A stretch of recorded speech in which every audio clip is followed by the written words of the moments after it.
আজ আমরা একটু পুরনো দিনে ফিরে যাব, প্রায় ২৫০০ বছর আগের অ্যাথেন্সে। প্লেটোর সময়। হ্যাঁ, প্লেটো। উনি তো বেশ অবস্থাপন্ন পরিবার থেকেই এসেছিলেন, কিন্তু তার জীবনের লক্ষ্যটা ছিল একটু অন্যরকম। ঠিক, ওই যে ইউডেমোনিয়া, তাই না? সত্যিকারের সুখ খোঁজা, বা বলা যায় আত্মপরিপূর্ণতা। একদম, মানুষকে সেই পথের দিকে চালিত করা। তো আমাদের আজকের আলোচনা প্লেটোর এই ভাবনাগুলো নিয়ে। একটা লেখা আছে প্লেটোর ৪টি মহৎ চিন্তা, সুখ ও পূর্ণতার পথ। সেখান থেকেই আমরা বিষয়টা দেখছি। দেখব প্লেটোর সেই ৪টি মূল ধারণা কি ছিল, যা হয়তো আজকের দিনেও আমাদের ভাবাতে পারে। হ্যাঁ, এটা জরুরি। অনেকেই তো প্লেটো আর তার গুরু সক্রেটিসের মধ্যে গুলিয়ে ফেলেন। সক্রেটিস তো নিজে কিছু লিখে যাননি, তাই নাকি? না। কিন্তু প্লেটোর যে ৩৬টা বই, তার প্রায় সবগুলোতেই সক্রেটিসই প্রধান চরিত্র।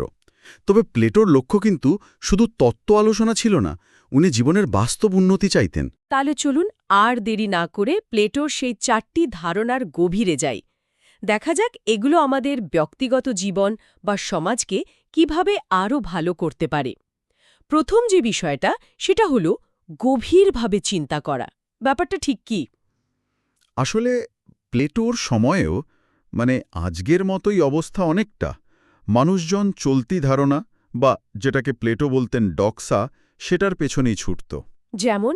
যেমন ধরুন, সবাই ভাবছে নাম যশ বা টাকা পয়সাই আসল সুখ। প্লেটো বললেন, না, একটু থামতে হবে, আগে নিজেকে জানতে হবে। নিজেকে জানা মানে? নিজের ভাবনা চিন্তা বোঝা। হ্যাঁ, নিজের চিন্তা, নিজের আবেগ, ভালো লাগা, খারাপ লাগা, এই সব কিছুকে খুঁটিয়ে দেখা। প্রশ্ন করা, কেন এমন লাগছে, কেন এটা ভাবছি? তার মানে কি শুধু একা একা বসে ভাবা? ঠিক তা নয়।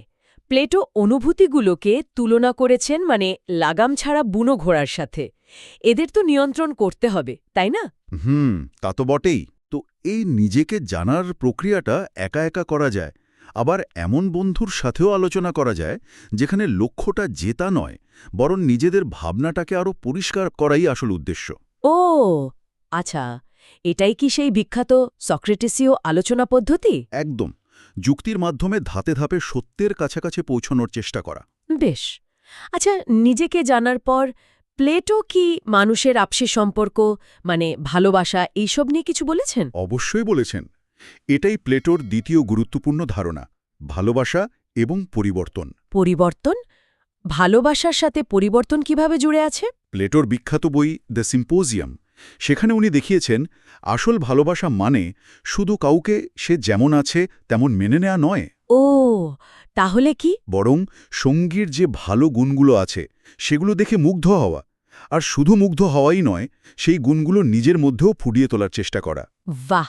তার ভালোবাসা এখানে একটা পারস্পরিক শিক্ষার মতো, একে অপরকে আরও ভালো হতে সাহায্য করা। সম্পর্ক মানেই হল একে অপরকে উন্নত হতে সাহায্য করা, যদিও কাজটা সবসময় সহজ নাও হতে পারে। কঠিন তো হতেই পারে। কিন্তু প্লেটো মনে করতেন এই যে সম্পর্কের চ্যালেঞ্জগুলো, এগুলোই আসলে নিজেদের আরও ভালো করে তোলার সুযোগ তৈরি করে দেয়। ভালোবাসা এখানে একটা পোটেন্ট পরিবর্তনের হাতিয়ার। দারুণ ভাবনা তো। আচ্ছা, এবার ৩ নম্বরটায় আসি। আমার বেশ মজা লেগেছে ব্যাপারটা, সৌন্দর্যের বার্তা। আমরা সুন্দর জিনিস কেন ভালোবাসি? প্লেটোর কাছে এর কি কোনো বিশেষ ব্যাখ্যা ছিল? হ্যাঁ, ছিল। প্লেটো মনে করতেন সৌন্দর্য আসলে আমাদের এমন কিছু গুণের কথা মনে করিয়ে দেয় যা হয়তো আমাদের জীবনে নেই বা আমরা পেতে চাই। যেমন কিরকম গুণ? ধরুন, স্নিগ্ধতা, ভারসাম্য, শান্তি বা হয়তো শক্তি। একটা সুন্দর স্থাপত্য দেখলে বা একটা মিষ্টি সুর শুনলে আমাদের ভেতরে ওই ভালো গুণগুলোর জন্য একটা টান তৈরি হয়। তার সৌন্দর্য শুধু চোখের আরাম নয়, এটা আত্মার খোরাকও যোগায়। একদম। তাই প্লেটোর চোখে সৌন্দর্য মোটেই হেলাফেলার জিনিস নয়, এটা আমাদের আত্মাকে উন্নত করে, শিক্ষিত করে তোলে। তিনি বিশ্বাস করতেন শিল্পী, কবি বা ধরুন আজকের দিনের যারা নির্মাতা, তাদের একটা দায়িত্ব আছে। কি দায়িত্ব? মানুষকে ভালো আর উন্নত জীবনের দিকে অনুপ্রাণিত করা। শিল্প যেন একরকম থেরাপি। উল্টো দিকে কদর্য বা কুরুচিপূর্ণ জিনিস আমাদের মনের ওপর খারাপ প্রভাব ফেলতে পারে। বুঝতে পারছি। এই ব্যক্তিগত উন্নতি আর সৌন্দর্যের ভাবনা থেকে প্লেটোকে আরও বড় কিছু সমাজ নিয়েও ভেবেছিলেন? সমাজটা কেমন হওয়া উচিত? অবশ্যই। প্লেটোর চতুর্থ এবং সম্ভবত সবচেয়ে বেশি আলোচিত ধারণাটি হল সমাজ সংস্কার। তিনি তো ইতিহাসের প্রথম দিককার ইউটোপিয়ান চিন্তাবিদেদের একজন। ইউটোপিয়ান মানে আদর্শ সমাজের স্বপ্ন দেখতেন। হ্যাঁ, তিনি প্রশ্ন তুলেছিলেন, আচ্ছা, একটা আদর্শ সমাজ কেমন হতে পারে, যার মূল লক্ষ্য শুধু সামরিক শক্তি বা সম্পদ বাড়ানো নয়, বরং সুখী আর পরিপূর্ণ মানুষ তৈরি করা। এই ভাবনা থেকেই কি তার বিখ্যাত বই দ্য রিপাবলিকের জন্ম হয়েছিল? হ্যাঁ, দ্য রিপাবলিকে তিনি কিছু বেশ বৈপ্লবিক প্রস্তাব রেখেছিলেন, যেমন সমাজের নেতা বা নায়ক কারা হবেন। কারা? জ্ঞানী, বিচক্ষণ আর জনদরদি মানুষ, যাদের তিনি নাম দিয়েছিলেন অভিভাবক বা গার্ডিয়ানস।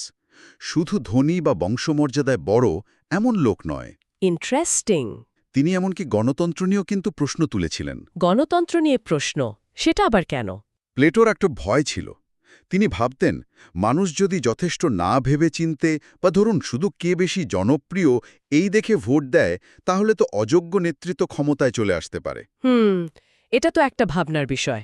তাই তিনি চেয়েছিলেন শাসকরা হবেন দার্শনিক, মানে প্রজ্ঞাবান, যুক্তিবাদী, ন্যায়পরায়ণ। এই লক্ষ্য নিয়েই তো তিনি অ্যাথেন্সে দ্য একাডেমি নামে একটা স্কুল খোলেন, যা প্রায় ৯০০ বছর টিকেছিল।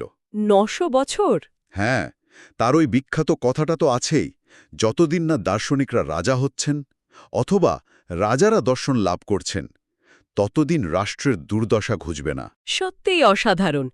তাহলে প্লেটোর মূল ৪টে শিক্ষা যদি আমরা এক জায়গায় করি, গভীরভাবে আত্মবিশ্লেষণ করা, ভালোবাসাকে পারস্পরিক উন্নতির মাধ্যম হিসেবে দেখা, সৌন্দর্যের গভীর অর্থ থেকে শেখা আর একটা উন্নত সমাজ গঠনের চেষ্টা করা। একদম ঠিক। দেখুন, প্রায় ২৫০০ বছর পেরিয়ে গেছে, কিন্তু প্লেটোর এই ভাবনাগুলো আজও আমাদের পথ দেখাতে পারে। উনি এটাই শিখিয়ে গেছেন যে দর্শন শুধু পড়ার বা তর্কের বিষয় নয়, এটা জীবনকে অর্থপূর্ণ করার আর সমাজকে ভালো করার একটা বাস্তব উপায়। আজকের পৃথিবীতে দাঁড়িয়ে প্লেটোর এই সমাজ ভাবনা, বিশেষ করে নেতা বাছার ক্ষেত্রে জ্ঞান আর প্রজ্ঞাকে যে উনি সবচেয়ে বেশি গুরুত্ব দিয়েছিলেন, সেই ধারণাটা এখন কতটা প্রাসঙ্গিক বা আদৌ কতটা বাস্তবায়ন করা সম্ভব, তা হয়তো আমাদের সবাইকে নতুন করে ভাবাতে পারে।